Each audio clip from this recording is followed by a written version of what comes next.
So I'm back with my top 10 favorite books of the year, which is always hard to pick, but I have them here and I'm gonna tell you a little bit about each one.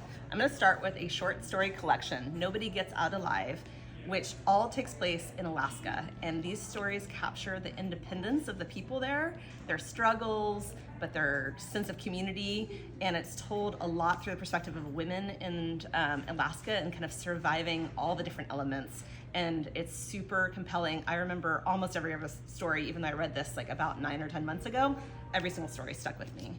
Barbara Kingsolver, this reminds me so much of the old Barbara Kingsolver, the first books where I fell in love with her. It's Demon Copperhead. It's based upon David Copperfield, but you don't have to read that book to read this one. And it follows this young boy through his life, through foster care and parents with addiction and various other problems. But his perspective is so funny and filled with humanity and loving that you'll never forget this character as long as you live. So you should read this one. The next book up is one of my favorite historical fictions of the year, Horse by Geraldine Books. It follows a very, very successful horse race back in the 1850s, and it's told from the perspective of the slave who actually was the horse's handler.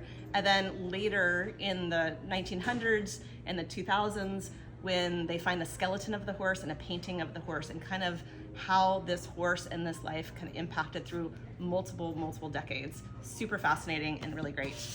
Lost and Found is I don't even know how to explain it. It's part memoir, part philosophy, part humor book. It's a story by Catherine Schultz of her losing her father from an illness right at the time that she met her wife and fell in love. And it's just musings of her life, but it is so heartfelt and really fascinating about how do you process grief and how do you find love and not kind of give up on the world. And I just absolutely love this book. Booth is another historical fiction that I love. Karen Joy Fowler, Santa Cruz author actually. And this is the run up to the Civil War and follows the life that I didn't know about of John Wilkes Booth's family, which were actually actors. And it tells the story that's very relevant to today. How did the Civil War kind of come about? What is some of the misinformation that got out there? How did people process what was going on? And I just found it fascinating to take what happened then and compare it to what's happening now. Ain't Burned All the Bright. I encourage you to know this book in 2 different ways. You need to listen to it and then you need to read it. So it's basically a poem, and it's written by Jason Reynolds and illustrated by Jason Griffin. And it's told in 3 breaths. 1 breath for George Floyd, 1 breath for COVID, and then 1 breath of how humanity is coping with finding a way forward in the love and laughter of their family. And it is beautifully illustrated, so you have to read it, but then you have to listen to it. And it's all done in a matter of minutes, and it's absolutely stunning. The hero of this book by Elizabeth McCracken. She is a fabulous author, and this book is an autobiographical novel, if you can believe it. Basically, she's writing about her life with her mother, but her mother didn't want her to write about her, so she made it into a novel instead of a memoir.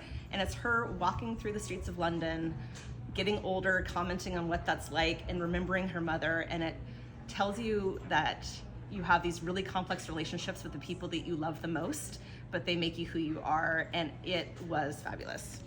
Salido is another memoir. This is by Javier Zamora, who's a poet, and it is the true story of him coming to America from El Salvador when he was 9 years old by himself to cross the border. And it is just so powerful, and it is written so well, and I just encourage everyone to read it. I feel like it's required reading. Everyone should read this book. The Candy House by Jennifer Egan. This is a follow-up to Visit from the Goon Squad, but you also don't need to read that one in order to read this one. It takes some of the peripheral characters and makes stories.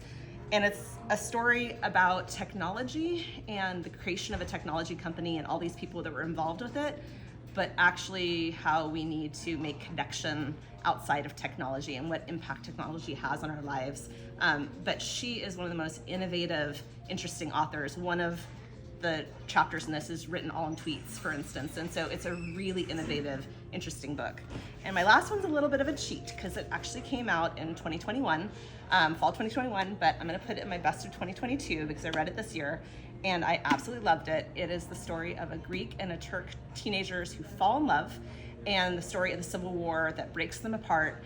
And it's told partly through their perspective, but partly through a fig tree that is planted in their hometown and eventually in London, where they end up, and them seeing this happen, seeing this love, seeing this breaking apart happen over many decades. And it's absolutely beautiful. So those are my top 10. I hope you come in and find more books that you want this holiday season, and I hope to see you in the store soon.